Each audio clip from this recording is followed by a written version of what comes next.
Hello YouTubers! Today is October 3rd and we are recapping Sunday, October 2nd. I'm James. I'm Josie. And I'm Greg. And we're from the Gate of Life worship team and this is your Gate of Life recap. What can take away our sin, bring us back to life again? This week we had a great Sunday celebration with all the 5th graders receiving their first communion. And that was pretty cool because we expected like maybe four, and then there ended up being like 5 or 6. 500.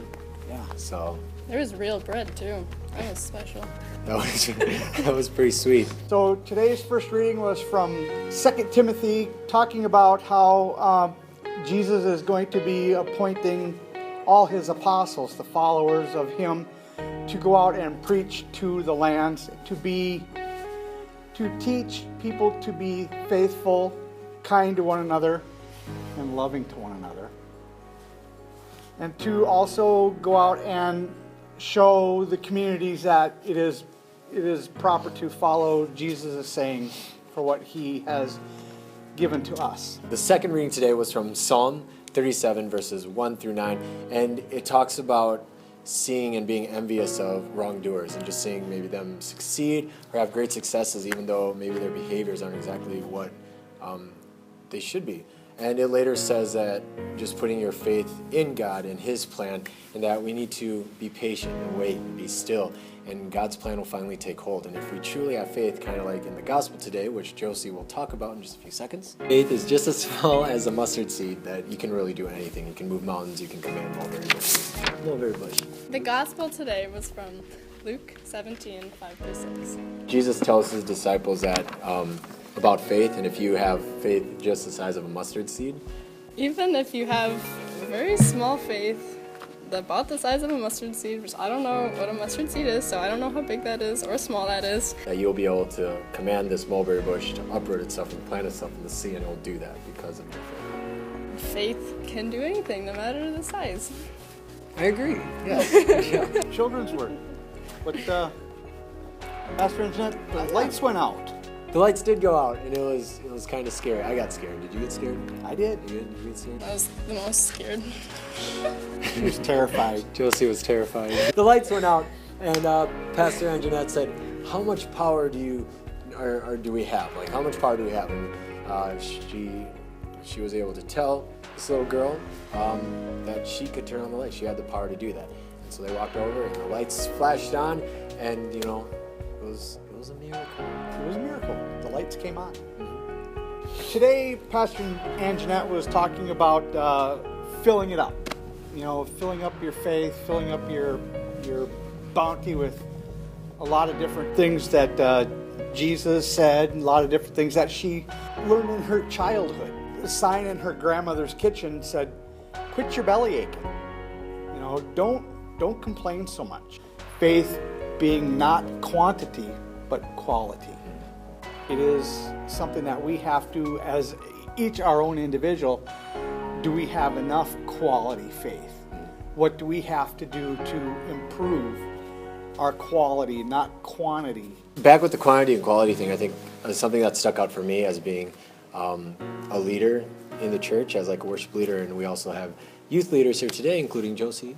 As a youth leader, something that Pastor Anjanette said when it comes to quality versus quantity is being very careful not to lead people astray, the people who are under our leadership, or especially those that are new to the faith, or their faith isn't as strong as ours, and that sometimes when we try and just overfill and try and give more quantity, we can lead people astray doing that. We can hurt them, we can hurt their journey.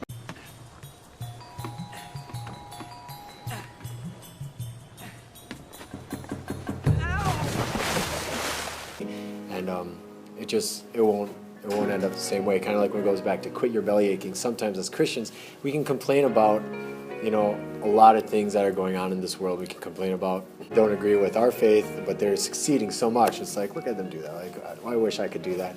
And those who are under our leadership, they hear that kind of stuff, and that can lead them astray. It's like your friends. Like, it's not about how many you have, it's about how good they are and what you do together and the experiences you have. That was deep. That was hashtag deep. Another thing that Pastor Anjanette brought up, that faith isn't a contract, it's a covenant.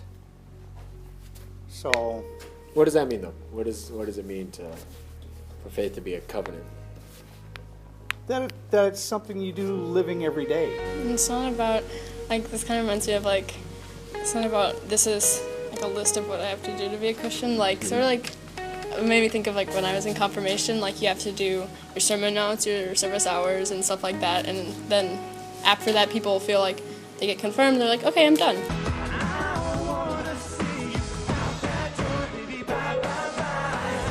But Good to you're go. not done. So it's like not like you have to, it's not like a list of things you have to do. It's just like a lifelong commitment. All right, well, we'll see you next week. And remember, be salty, my friends. Adios. Bye. Lord, I need you. Oh, I need you. Hey guys, thanks for watching, and if you enjoyed this, please subscribe to our YouTube channel at Gate of Life Bethel Lutheran, and we post videos like this every single Monday for the service prior. Also, look us up on Facebook at Gate of Life, and you can keep up with any verses or YouTube videos like this through there too. All right, we'll see you next week. Used to be for my failure and carried the cross for my shame. My sin weighed upon you. Luke 16 or 17, it is unclear. 17. And 17? That's a Okay, that's a one. there's a 16 on this one, so Where's this one coming from? This is from last week. That's awesome. that's your fault. Oh, the light's going on. Wasn't even here. Well, that's getting cut out. Right. Quantity, not quality. Quality, not Quality, not quantity. Over. Or as Rita saying, and she's gone. She's like, I'm outie. This has been enough for me.